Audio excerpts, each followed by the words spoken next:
All right.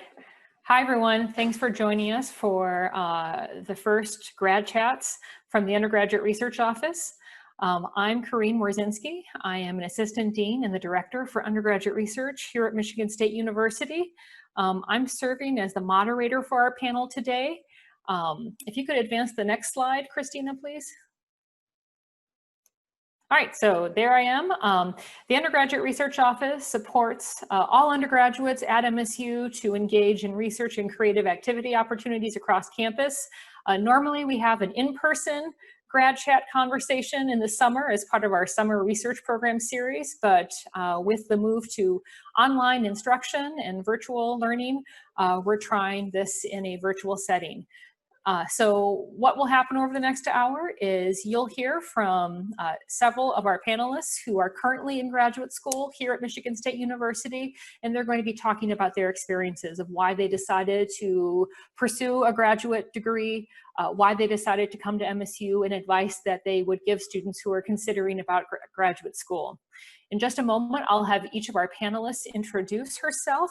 But before that, I want to introduce my two other colleagues from the Undergraduate Research Office who will be helping us with the behind the scenes part of this webinar. So Heather, we'll start with you, please.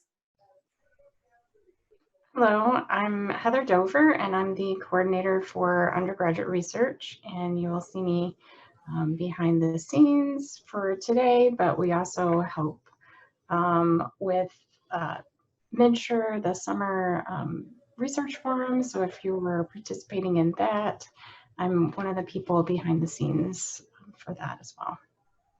And Christina, can you talk a little bit about your role and how you'll be handling questions and answers?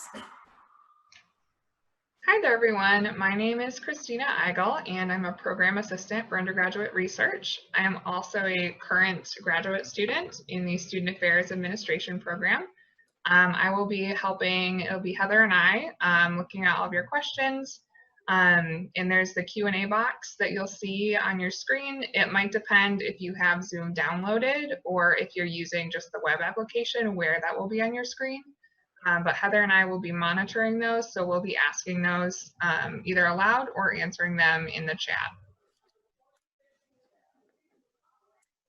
All right, next, if you could please advance to the next slide.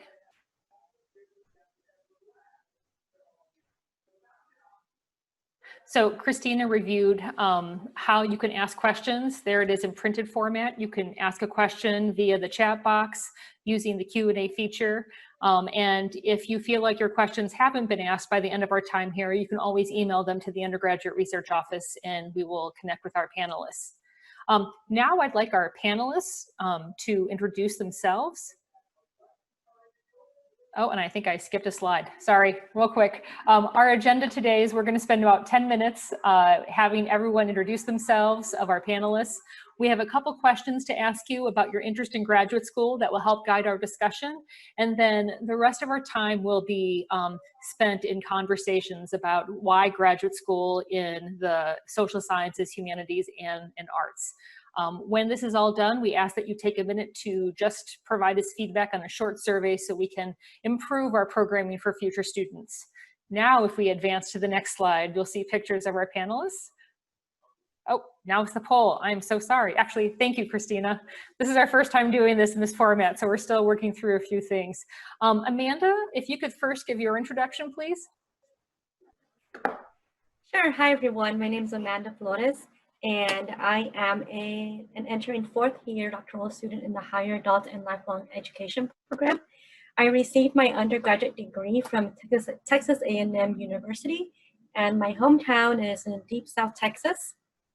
My research interests include migrant farm working college students and financial literacy practices. Thanks, Amanda. We'll move on next to Jen. Hello, everyone. I'm Jen Andrella. I'm entering my 5th year as a PhD candidate in the Department of History. I earned my undergraduate degree at the University of Toledo, and my area of focus is the 19th century American West, Native American history, and the Civil War and Reconstruction eras. Thank you. Carrie, we'll have you go next. Hi, I'm Carrie Kroger. I did my undergrad at the University of Arkansas in Fayetteville.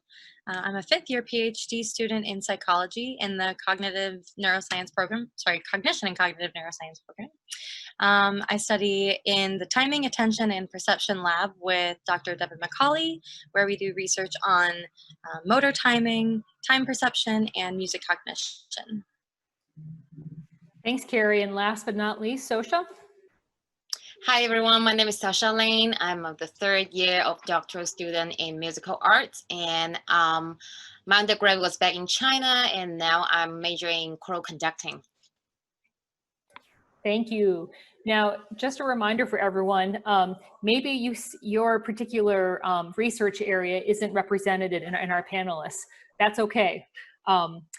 All these people who agreed to serve on our panelists were undergraduate students like yourself not too long ago. And so the idea here of this is just to talk to people about what made them decide to go to graduate school and advice they have for people considering graduate school in these different disciplinary areas. So it's okay if you're in another area and you don't see someone in your major, because some of the experiences in graduate school are the same. Some are very different, but we have a great wealth of knowledge here with our panelists. With that, Christina, I believe you're going to start things off with a quick poll. Is that correct? Yep, there should be a poll popping up on your screen. Just go ahead and answer it.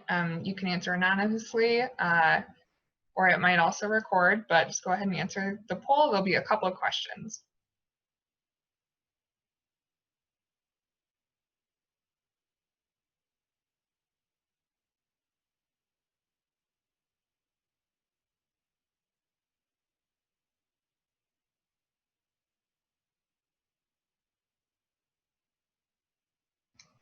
Okay, it looks like we've had some folks answer here, so I'm going to end the poll and share the results with everyone. So it looks like we have quite a few people who know that graduate school is in their future, and some folks who aren't sure, and it looks like also some folks who are just kind of exploring right now.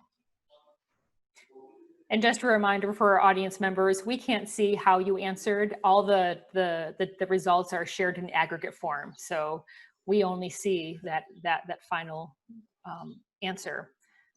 Christina, do you have a few other questions? Yep, there should be another one popping up right now.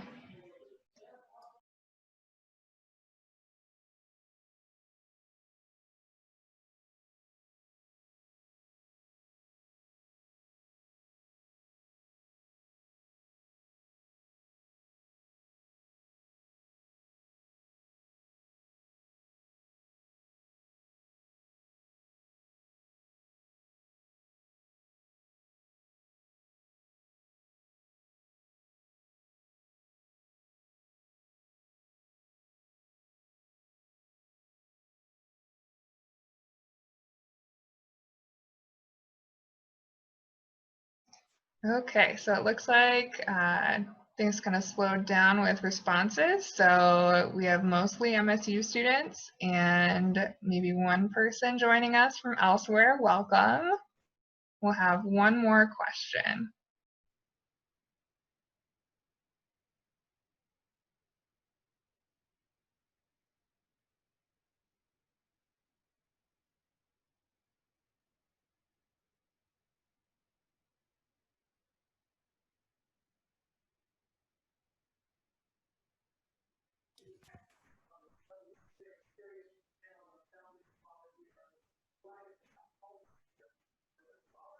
And while we're waiting for the last question to be answered, I see that we have one question from the audience about if one of the panelists will address what it was like to return to graduate school after working. So we will make sure that we work that into our course of our discussion here over the next half hour.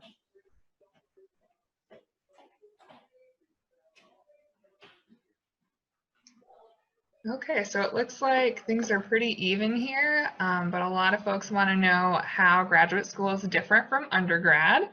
And then tied for second place is how and why did you choose MSU? what is your typical day like?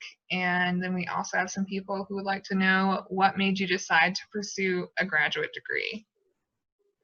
So that is all of our polling. If you do have more questions, like we talked about earlier, just go ahead and type your question into the Q&A, and we'll either address it as we're moving along, or we will be able to address it at the end. And if there's anything that comes up that we're not able to address, we will definitely make sure that you get an answer to your question.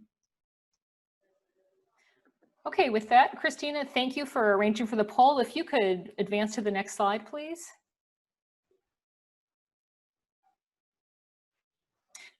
Okay, so the first question that we're going to talk about is what made you decide to even go to graduate school or decide to attend graduate school? And I'm going to look to our panelists. I don't know if someone wants to begin the conversation. All right, Sosha, go for it. I'll go. Hi, everyone. So I think when I was back in my junior, senior year, when I was like, I know I was approaching to the graduation or undergrad, I really wonder what should I do after I get out of school? Do I really want to jump into the market and work, or like, do I want to pursue a grad degree? And then I did put some time on that and ponder on it, and I realized that inside of me, I do have an eager that I really want to learn more. So I did put that thought, ponder on it and then think about it, and then I seek for advice from my professors, and then I did communicate with my family and friends, and I realized that this is really the path I want to go. And then after that, I just feel like the more I learn and the more I don't know. So that's kind of the desires keep pushing me to learn more. So also just like degree after degree, and then end up today I'm here at my doctoral degree. So Sosha, did you have to pursue a master's degree before starting your PhD? Yes, I did. And then did you start your master's degree immediately after you finished your undergraduate degree? No, I did have a gap year. And then I actually had 2 master degrees. So I did have 1 gap year between my undergrad and my first master. And then after my first master, I did work for 3 years. And then I pursued my second master, and then followed by my doctoral degree. That's great, thank you. I'd be curious to hear about some of our other panelists. Amanda? So I also got my master's before my PhD. I graduated with my bachelor's, and then I worked for 1 year in higher ed, and year I learned about a master's education, what that meant, and I learned more about the field as a career option. And so I decided to go back to school for my master's. And when I graduated, after that, I worked for 6 years as a student affairs practitioner in the state of Texas. And it is in those experiences that I realized in order to advance in my career, in order to, I want to say, apply more of what I know, or gain a deeper understanding of my field, I decided to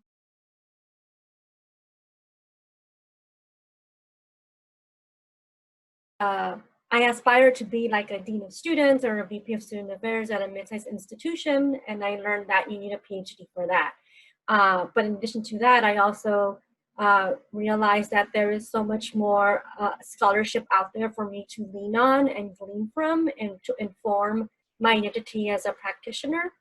I also had a strong desire to pursue my research interest with migrant farm working college students. That was something that started when I was a master's student. And so I wanted the opportunity to delve back into my scholarly identity.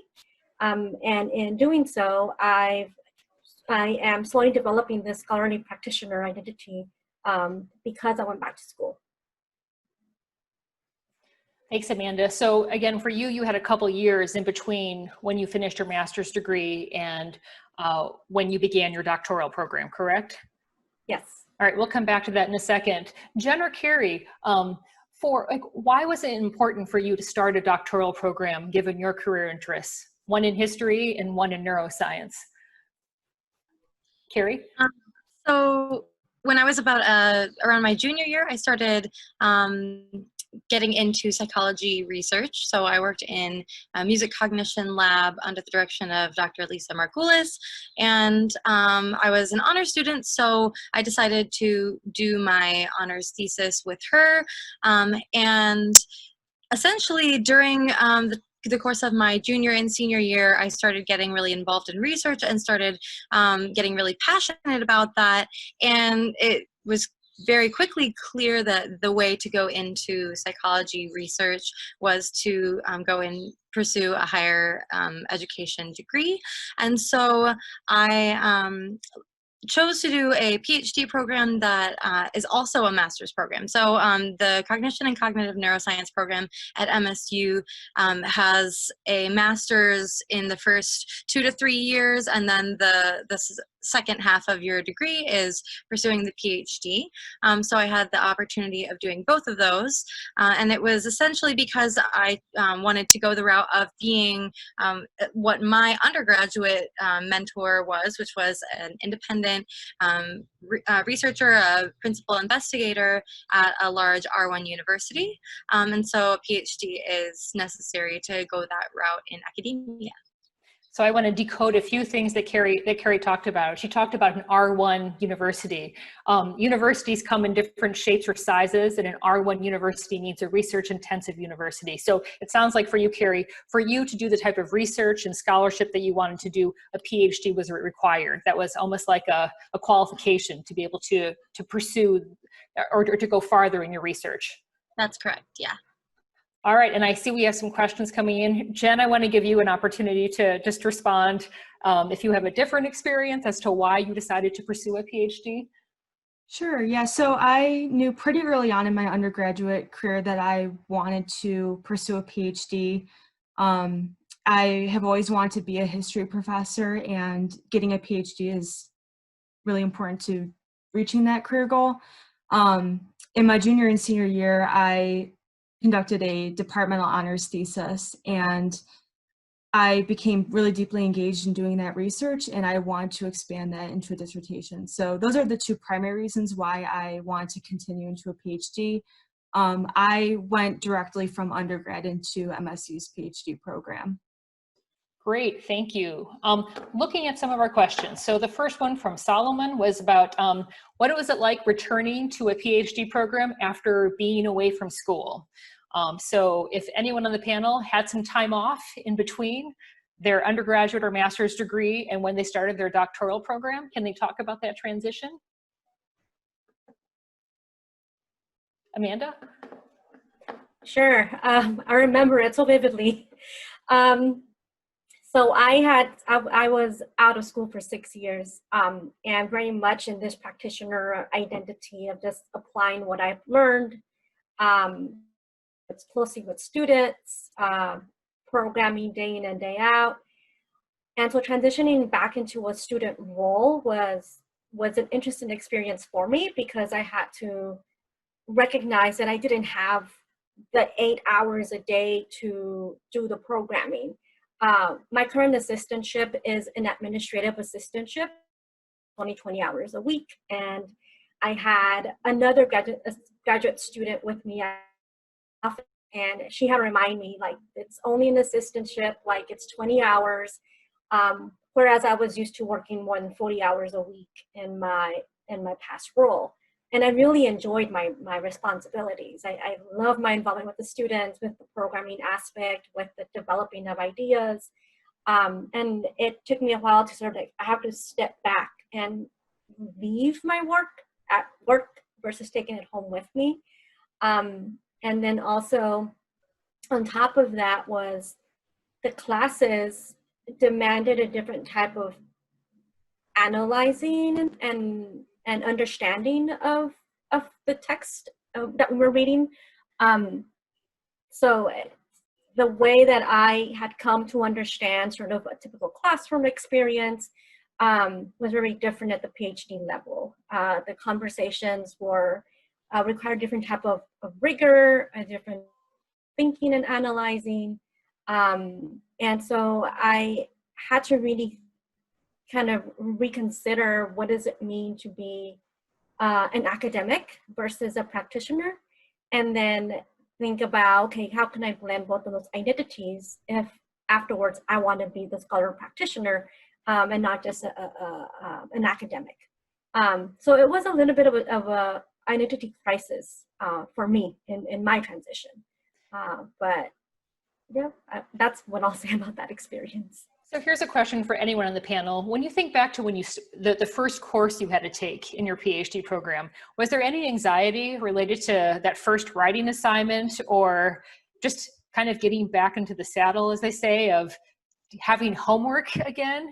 Does anyone have a story, or just talk about that experience? Was it easy? Was it challenging?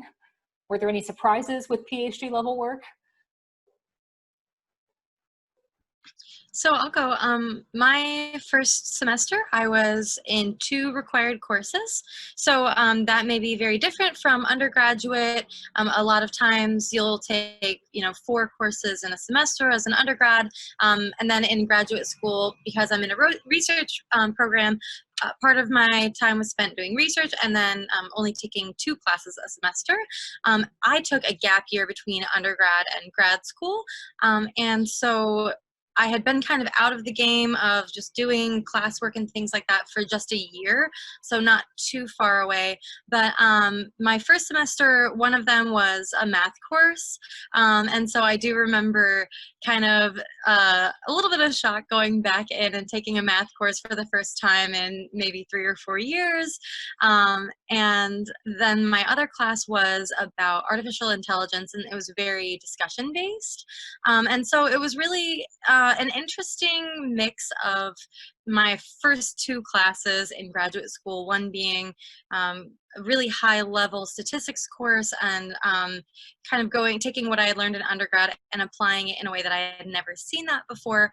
Definitely challenging to go back and start doing math homework again and drilling problems and solving things by hand. And then in my other course, it was a really unique first time experience for me to be in a small 15-person room where we just read papers and discussed them very in depth. So there was some stress and some anxiety about going back, but only having those 2 to juggle, I think, did help because I was spending the rest of my time doing research. But it was a very different experience from undergrad, I'll say. Thanks, Carrie. Related to that, Dalton, one of our attendees, asked a question about, is there advice for any students whose potential master's degree program or doctoral program is in a different discipline than their undergraduate degree? Do you have any advice about how to prepare yourself for applying to a program that may not be directly related to your undergraduate degree? And I don't know if any of our panelists had that experience. Shake your head, yes or no. Mine was different. Hey, Amanda. Higher education isn't an undergraduate, a bachelor's degree. My undergrad degree was in English with minors in music and business. So no relation to higher education. But I would say that in applying and researching master's programs in higher education, I was looking at the curriculum, I was looking at requirements that they required of students, also looking at the types of classes that were offered and seeing if there's a connection between what I took or the type of experiences that I gained from my undergraduate experience that spoke to the topics that might be addressed in the program. I also emailed program directors directly to ask for more information about the program, about the types of students that get accepted into the program, what are the types of degrees that they come in with, and what does the program look for. So Amanda used the word program director. So for those of you looking at graduate school, there's usually a faculty member or a staff member within an academic department whose one of their responsibilities is to keep track of who applies to that graduate degree program, answer questions from prospective students. So if you're looking at different graduate programs, find out who the graduate coordinator is, and he or she could probably connect you to current graduate students in that program. And you can, a good way to get a feel for the program is to ask about their experiences. What do they like about their graduate degree? What don't they like? And it's a good way to just learn about the program. Does anyone else have anything else to add to that question about coming from a different background before moving into your PhD program? Okay, if not, I want to get to another question. And one question also from Dalton was about stress levels. Talk about your day as your life as a graduate student versus life as an undergraduate student. Both can be stressful, but my guess is stress might look different in graduate school. Which panelist would like to address the stress issue, if one or two of you could? All right, Jen, go for it. Sure. So going directly from an undergraduate program into a PhD program was definitely a challenging transition to make. Just the kind of coursework that you take is completely different. So in history, there's a lot more reading that you have to do. And maybe in an undergraduate history course, you might read one, maybe two books a semester. And in a history graduate course, you read one book per week, at least, per course. So it was definitely a rough transition and getting used to the amount of reading and work that I had to do. In terms of stress, it was just something I had to adapt to. And fortunately, I became really close with other members in my cohort, and we would work together and ask questions. So the sooner that you can do that, the better as well. So it sounds like workload is really important, but also finding people in your cohort. And so the cohort would mean people who are in your PhD program who are maybe taking classes with you. I saw a couple of our other panelists raise their hands. I think Sosha and then maybe Carrie. I couldn't tell if your hand was raised. Okay. So I agree that cohort is very, very important, because I kind of witnessed like some of my colleagues when they just come in as their first year grad student, which is a transition from a full-time work, and then come in and then turn back to a students. They actually just like need some help to navigate how to back to the student life, and that stress could be overwhelmed to them. So a support from your cohort is always helpful. And like for us, my studio, we always have this like Thursday night hangout, just because we can like relax a little bit and talk about school a little bit and talk about what we've been experienced this week, and just like talk it through, and then make sure that nobody is alone by themselves, and then those experiences, they are actually all mutual, that we've been there.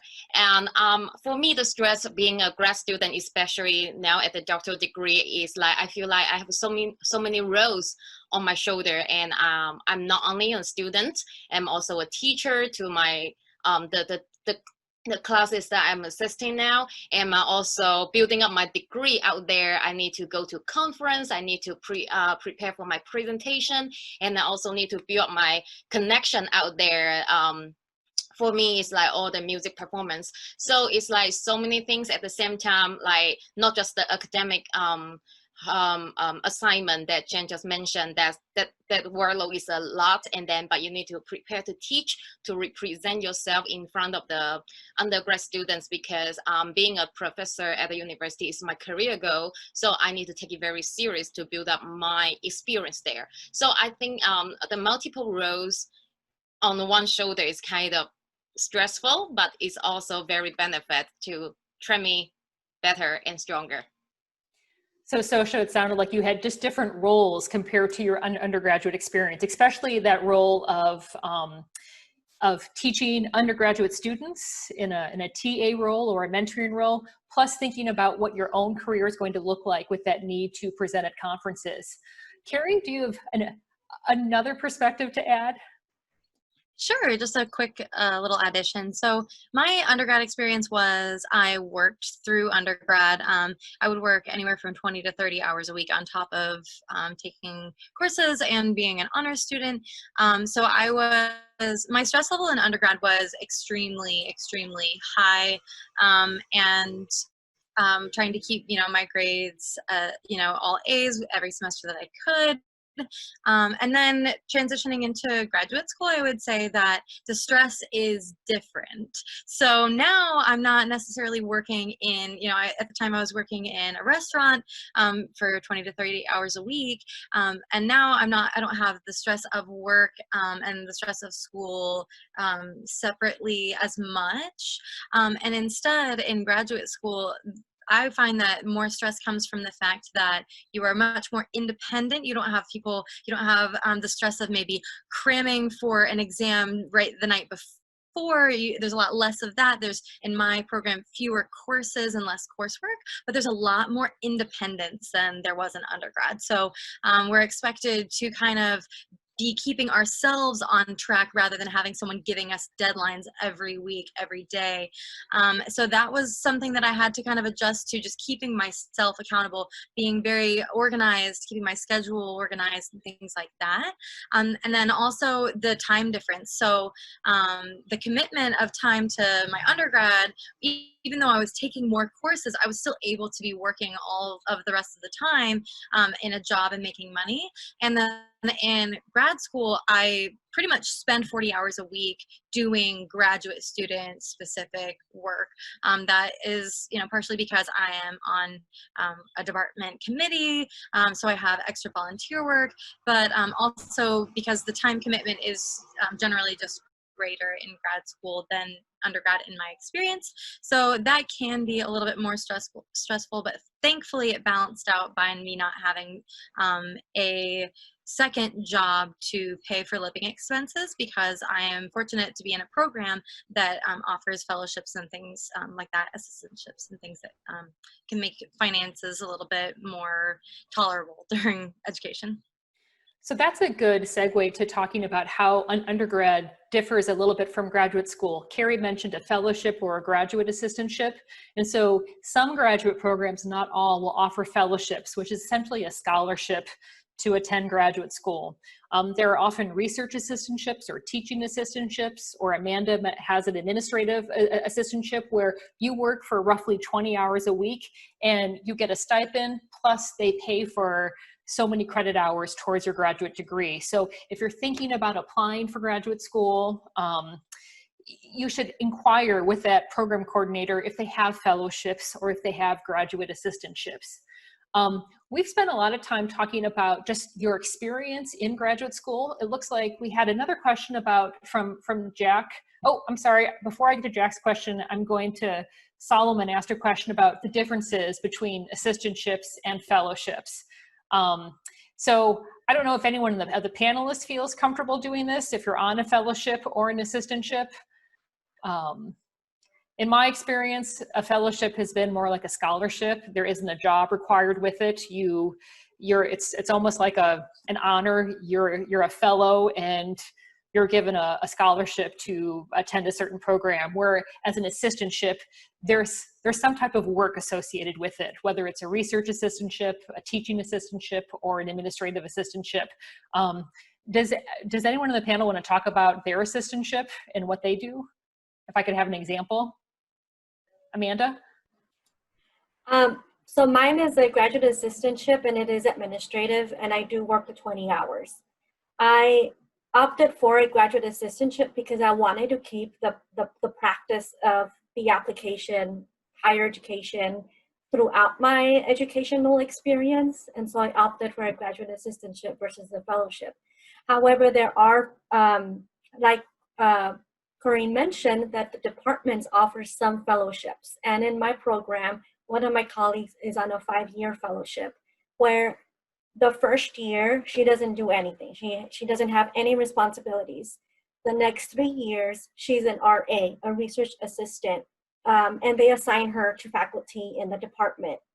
And then her last year, she won't have to do anything as well. So it's like a blend of opportunities. There's research opportunities and then opportunities for you to just focus on your own work. Other types of fellowships that I'll say that I've delved into it and received are almost like programmatic fellowships. They're tied to different types of programs across campus. Recently, I got awarded a fellowship where it comes with money, but I work 5 hours a week with the program on other administrative tasks. And those are just other ways in which I've supplemented my finances for my degree, is looking at these other types of fellowships where I can assist them in different programmatic goals, and at the same time, I'm helping offset some of those costs. I'm muted. For other panelists, how did you find the faculty member that you're working with for your current research?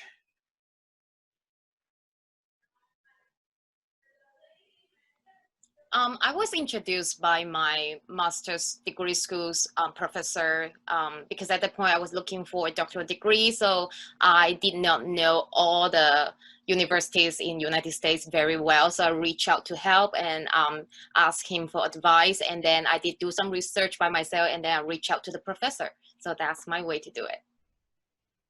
So a key here, and this will start to get to one of Jack's questions about preparing for applying to graduate school, is talk to faculty in your undergraduate programs. If you're interested in neuroscience and you're taking a course from a faculty member who teaches in the neuroscience program, ask them about where they did their doctoral work and what programs do they recommend.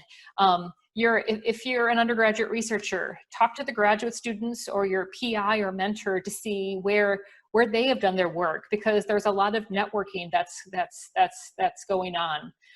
Related to that, Jack asked, what advice do you have in getting ready for graduate school? Could we hear from one or two panelists about, in hindsight, something that they did as an undergraduate that helped them become a more competitive candidate for graduate school? Jen? Sure. So in undergrad, I applied for 5 different programs, and I think that's kind of a general number. I was told that 5 is a good number so that you can have 2 dream schools, 2 solid schools, and then 1 safety school. My safety program was a master's program. And in preparation for those applications, I had to put together a handful of materials. So you will have to write either a personal or an academic statement. Sometimes this is called a statement of purpose. You'll have to put together a CV, which is a sort of academic resume. One of the things I did that I think made my application a little bit more competitive is that I visited all of the schools I applied to, and I contacted the director of graduate studies for that program, as well as contacted 2 or 3 other professors that I wanted to work with and that I knew I wanted to have on my committee, especially prospective advisors. And I felt that was a really important step, so that whoever's reviewing the committee, there's a good chance that someone that you met is also on that committee, especially the director of graduate studies, and they can put a face with your application. And it also just gives you a good sense of how that program works and just starting to meet with people, and it shapes the kind of feeling that you have about that program. Does anyone of the panelists have something different to contribute to that response about how to get ready for graduate school?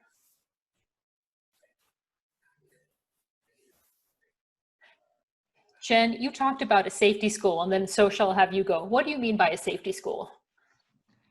Sure. So it's essentially a program that, that you will probably get into. Going to graduate school can be a very selective process. So it's very, very competitive, and there's also a high rejection rate. And I was rejected from 3 of the 5 schools I applied to, and those were all PhD programs. Michigan State was the only PhD program that I was accepted into. The safety school was a master's program at Kent State, and I was fully prepared to go into the master's program. I was actually put on the waiting list at MSU, and then I was notified that I got in around March 5 years ago. So having a school on your list that you know that you will probably get into is good to have if you really want to go to grad school, and starting with a master's rather than jumping right into a PhD. And I would also add, let's say you have 5 or 6 schools that you applied to and you didn't get into any of them one year. That doesn't mean you should not go to graduate school. It might mean that you might need to retool and think about the programs that you've applied to.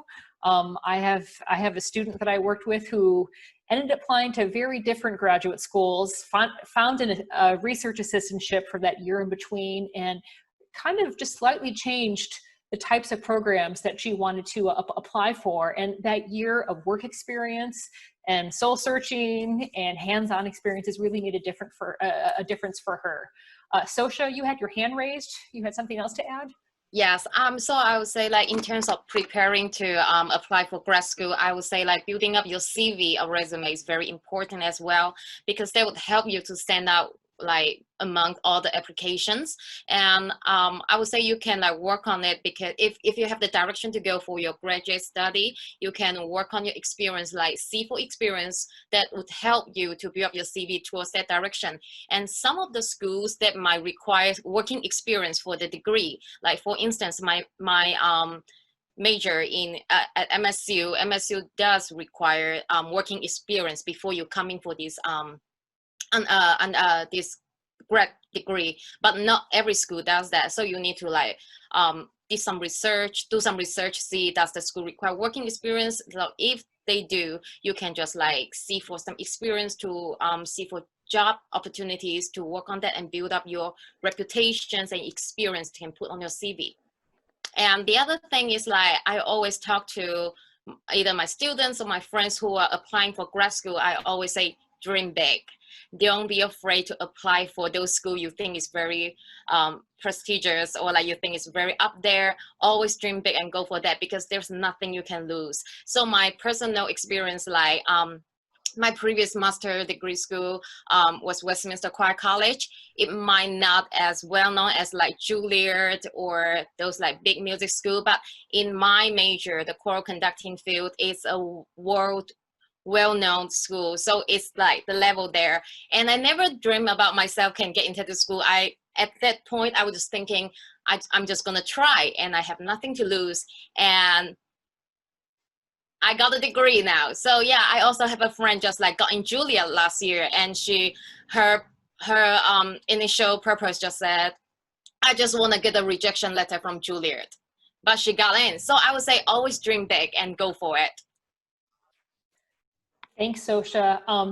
One of the attendees asked, what are some qualities in a student that would lead them to being rejected from a program? And I don't know if anyone here has served on an admissions committee for your doctoral program, but some of those qualities could really vary. Sosha talked about that in her program, people needed to have experience outside of their undergraduate degree to be eligible for the program. I don't know if anyone can comment on what they know their particular department looks for in PhD applicants. For my program, it's really dependent upon who you are selecting to work with. So in a lot of research programs, some you may go in and you're just accepted by the program and they assign you to work with someone, and others you may have a rotation where you work with different faculty researchers throughout the course of your PhD. In our program, you are essentially applying to work with a specific person. So I didn't select MSU so much as I selected my mentor, and then they were at MSU, and so I applied to the program. The mentors are the first person that reviews the applications. They choose finalists, and then those finalists are approved by the remaining faculty in the program. So it's very important to stand out to whomever you are applying to do research with. So for me, it is important to show that you have a passion for research in the specific area that your prospective mentor is doing research in. And so a big part of that is, just like Jen, I applied to 5 different schools. They were all PhD programs. I was rejected from 3 and accepted into 2. And for each of those 5 applications, I wrote completely separate personal statements, research statements that were all based around kind of the same core ideas, but were tailored to the very, very fine-grained specifics of the research that that mentor, prospective mentor, was conducting at the time. So I think that's a big part. If you have kind of a general application, you may not stand out as much next to someone that says, I know your work specifically, I want to pursue, you know, research along that same line, to really make yourself stand out as a good fit, because I think a lot of mentors care about just how well you will fit with the research that they're doing, and the, you know, personality and working style as well. Thanks, Carrie.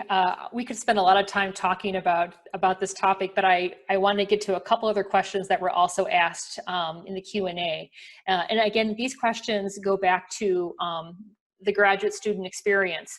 Chloe asked how exams and grades differ from undergrad to your graduate school experience. I heard that some grades all depend on a final paper. How have you found grading to be in your respective departments? Who would like to talk about grading from their experience? And it'd be great to have 2 answers. Amanda? That's a really good question. Because in undergrad, you have these exams, right? Like 4 exams throughout the whole semester, or maybe some quizzes, in class quizzes, and attendance is also taken into account, whatnot. And in graduate school, at least in my program, the grade is, we have maybe 4 different assignments throughout the semester, which I guess could be equated to exams. But those assignments all lead up to, or tend to lead up to, a big paper. I don't see, we do get graded on those assignments, an A. Actually, sorry, I'll take that back. It varies whether it's, depends on what the professor uses. If they use a scale from 1 to 100, if they use a point scale, 1 to 4 point scale, it just varies. But one of the advice that I received at the very beginning, when I started my program, because I had imposter syndrome, meaning that I felt like I didn't belong, that this wasn't for me, and I had just all these internal attitudes, I guess, assumptions that I was fighting with myself. And so I was worried that I was going to fail out of my first semester. I was like, my writing is not up to par. This is not who I thought I was. I'm not going to make it here. But a message that was echoed by the faculty in my department was that while grades matter, it's the feedback that you get from your professor on your assignments, and how you take that feedback and then improve upon your next assignment, your next paper. So through this semester, you're working to improve basically on the feedback that your professor gave you. And if you're improving on that, they see that you're working on it, and you are applying what they've given you, you'll be okay. It took me a while to like trust my instincts, trust my writing, and know that the feedback that I was receiving was in order for me to improve in my writing, my analytical thinking skills, my just my application of academic jargon at times. But that's in my program. It is about that big paper, but also it's more about the feedback and not so much the grade, if that makes sense. Does anyone else want to talk about grading in what they found? Sosha? Well, I don't know do the other panelists would like agree with me. I feel like in grad school, grading is really not quite important like as undergrad, because I feel like every grad student, we already have pretty high self-discipline, and you know at the end of the day, you will get the grade equal to what effort and work you put in. And you just need to like discipline yourself. And I think in the grad program, because I would say most of the classes, like research classes, like smaller, so you actually work more closer with the professor. So they're actually being like monitoring you through the whole semester. They see what work you put in, and they see what effort you put in. So it's not like about the final product, how good is it or how bad is it. It's about the whole process. So it's not about the grade, it's about this work process, how you benefit from it to yourself. And again, I think there's a big difference between undergrad and graduate school. In undergraduate degrees, you often have general education courses and university requirements, and then your major requirements. Graduate school, while it may take 2 to 5 or 6 years, depending on your discipline, things are very focused. So grading is very different. In my area, way back when, I mean, your courses were 3 hours long, and there might only be 2 papers, and that was what you were evaluated on. Another attendee asked this question. She asked, or they asked, how do you decide, or how do you get in touch with professors that you're interested in working with? So I think Carrie or Jen, you had talked about emailing your PI or your mentor. Was it a cold email, or what's the best way to go about and contacting those faculty who you would like to work with? Carrie. I had a unique experience. My undergraduate research experience was pretty extensive, and I had the opportunity to network a lot. And I just had a great mentor in undergrad who really guided me in the right directions. And so all 5 of the programs that I applied to, I had met the PI, and I had personal conversations with them face-to-face prior. And then I followed that up with an email when it was around the time when they would know whether or not they were going to be looking for new students in the following year. And so I was very fortunate to have already met professors. I would say in my experience working with various faculty members, a cold email it's a good approach, but it can be very hard because many of these faculty members get those types of emails monthly or even more frequently, where a student who is an undergrad or has finished their undergrad just mentions being interested working with them, and those emails they're taken with varying degrees of seriousness, depending on a lot of factors, whether that faculty member is seriously pursuing hiring a new graduate student, and how many of those emails they tend to get, how much they use email communication as kind of their primary method. So I think that it's important to consider all of these different things, that if you do email someone and they don't email you back, don't give up, maybe move on and try to contact someone else. And if you can, and I know that we're in this crazy pandemic time where conferences aren't in person anymore, but attending any sort of event or conference where you know that person is going to be there presenting or attending, and that you can find a way to have person-to-person, even over Zoom, contact with them, I think that sets you apart, because they can, like I think Sosha said earlier, put that face with the name. And that's why networking is really important. Don't underestimate the network you have at your own institution. If you're currently an undergraduate researcher and you're working in a lab setting or working with a research team, ask the graduate students, ask the faculty members. If there's a course that you really liked that a faculty member taught, make an appointment to speak to that person, to ask about their graduate school experience and why they decided to go to X program. And if they know anyone at good programs where they can introduce you, because you want to make yourself competitive compared to other candidates. We have another question that came through from Elena. She asked if any of the panelists could speak on seeking out finance and funding outside of your university. So does anyone have any experiences with fellowships or scholarships not directly related to, in this case, Michigan State University?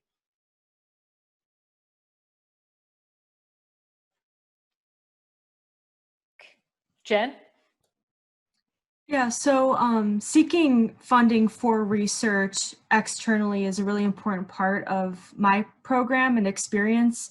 Most of this for me took place after my comprehensive exams in the third year. So this is when you become a PhD candidate and you start to prepare to do your dissertation research. It's quite an interesting and challenging process. You have to prepare grant applications that are specific to the organization or institution that you want to receive them from. So for me, it's applying to local archives or larger archives and institutions. It's also a very competitive process. So I think last year I applied to 9 or 10 different grants and fellowships, and I've received 2 or 3 externally, and that's pretty much on par in what you can expect. And most of the grants and fellowships you can expect to receive are about, at least for history, like roughly $3,000 and below. So finding these pockets of funding out there are really important, and it's the primary way of being able to conduct research and travel to the places that you need to go. The MSc, oh, Carrie, go ahead. Oh, I just wanted to quickly add, just there's a distinction in research, at least from my experience, between external funding when you are already in a graduate program and external funding when maybe you're a senior or maybe you're in a gap year or you are in the workforce, and those types of grants or fellowships that can look very attractive to a program, a prospective program. So there's these different kind of categories that you have to kind of look at when you're applying to graduate school or even before, to see maybe, you know, I want to seek out funding that is going to last me, you know, however many years and is going to be however competitive, versus waiting until you get into a program and then applying for funding or additional funding when you're already accepted. I was also going to add, here at MSU, there's a program called NIFS, N-I-F-S, which stands for National and International Fellowships and Scholarships. It's run through the Honors College, but any student can utilize them. These are international and national scholarships in the United States and in the UK and other places, where sometimes it funds undergraduate years in school.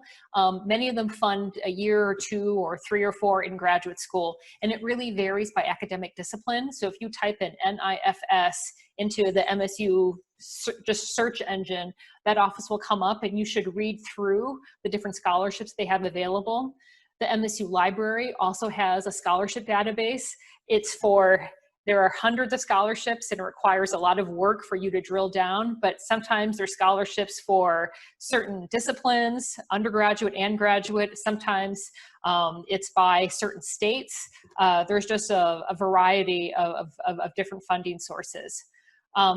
We are almost out of time. Are there any other questions from our attendees that they would like to answer? Oh, there's one more here from Chloe. Is grad school all about research? If I don't like research, then is grad school not for me?